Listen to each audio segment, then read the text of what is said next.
Hello, everybody. Welcome back. And today I'm just going to talk about the one thing that I really learned. Actually, it's two things that I really learned when I've hit 20 this year. And that is the important things I've learned is time blocking and dopamine, and why those two have really intense correlation with each other. Now, we all know dopamine as this pleasure neurotransmitter that basically releases pleasure to the brain. One thing I realize is that the higher your dopamine is, the less control over you have over yourself. So let me explain. So think of like this arm. I know it's a pretty stupid example, but think of this arm as your baseline dopamine, right? And your dopamine goes like this. Now, I'm no doctor, all right? Don't take me for granted, all right? I'm not a doctor. I just want to make content because, well, I haven't made content in a hot minute and I should really get back into it. But think of like this.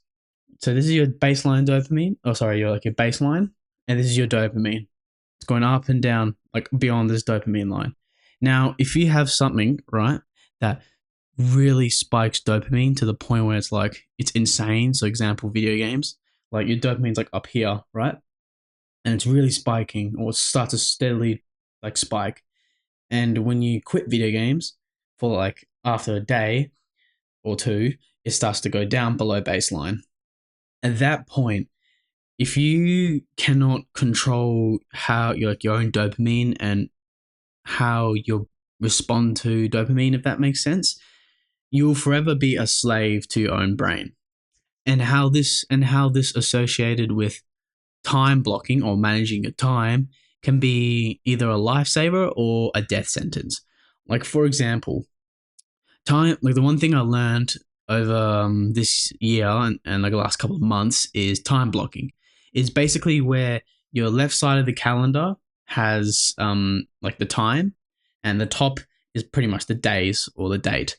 Now you basically fill out like those hours or those minutes with the certain activity that you're doing. If you cannot control yourself, so your dopamine is consistently spiking with all the artificial activities that like short term gratification. If you consistently hit your own mind with short term gratification, at the end of the day, you will not really get a hold of yourself.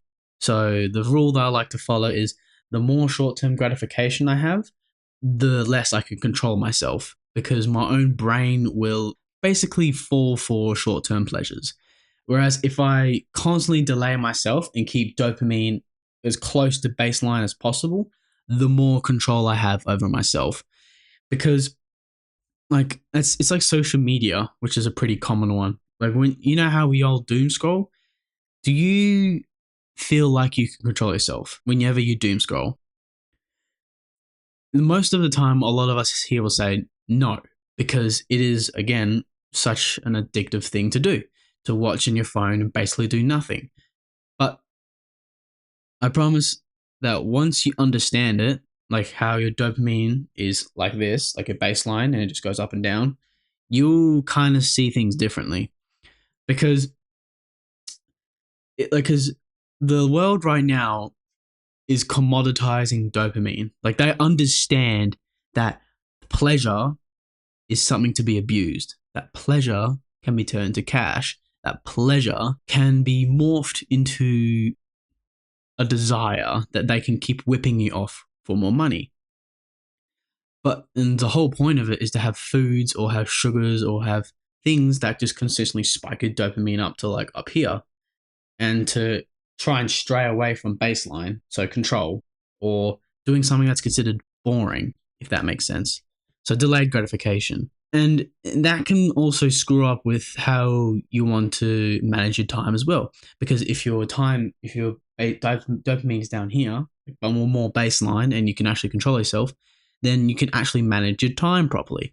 But due to the fact that we live in a constant abundance of distraction, controlling yourself is nearly impossible.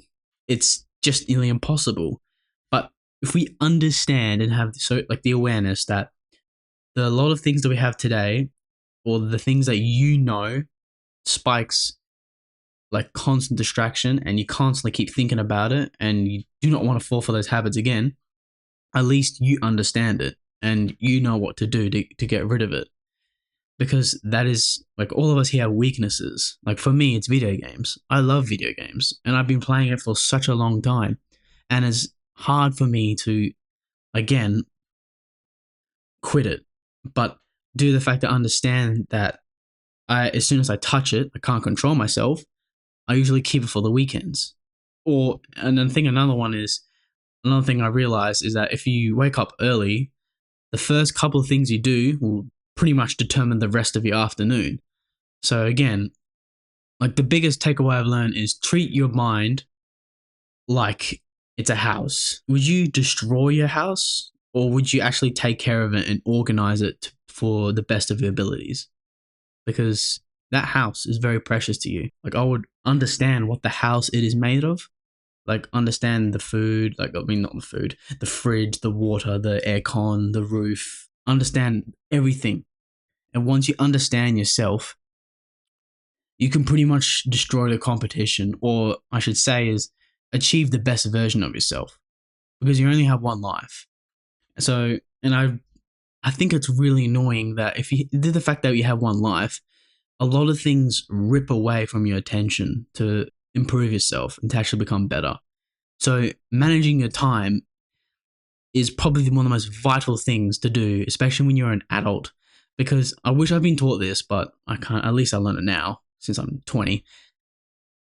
How you optimize and manage your time determines the results that you get because of time blocking, or I think it's time chunking. I forgot what it's called. I think it's time blocking, where, yeah, again, it's the time on the left. You block out how much time you're going to do for the day. So if you have work from 9 to 5, you block it off in the middle of the day. So that leaves you with early morning and afternoon, like after work. So you have probably 1 hour to transmute from morning to afternoon. All right. So you have morning traveling to work an hour, and you have afternoon traveling from work to home. Now, you have 3 hours in the morning, think if you're waking up at 4 or 5, and you have 3 hours in the afternoon where you cook and have dinner. You can still do work. Like it just allows you to open up your mind to see like, wow, what time do you have? Like, where is it? Because time blocking just makes you more aware of what you want to do and allows you to basically can see your opportunities. So how does dopamine and time blocking unite? Again, like I said, if you can't control yourself, you would not follow through. So that's pretty much all I have to say is that you have to if you understand that dopamine is basically a really powerful neurotransmitter that can pretty much take control of you, then try and keep it as baseline as possible. So be bored. And if you keep it baseline as possible, you can pretty much have more control over yourself and pretty much organize your focus onto pretty much better things in life. But yeah, that's all I have to say today. It's been a while since I posted. I'm not good with this stuff like organization. But yeah, I'll see you guys next time.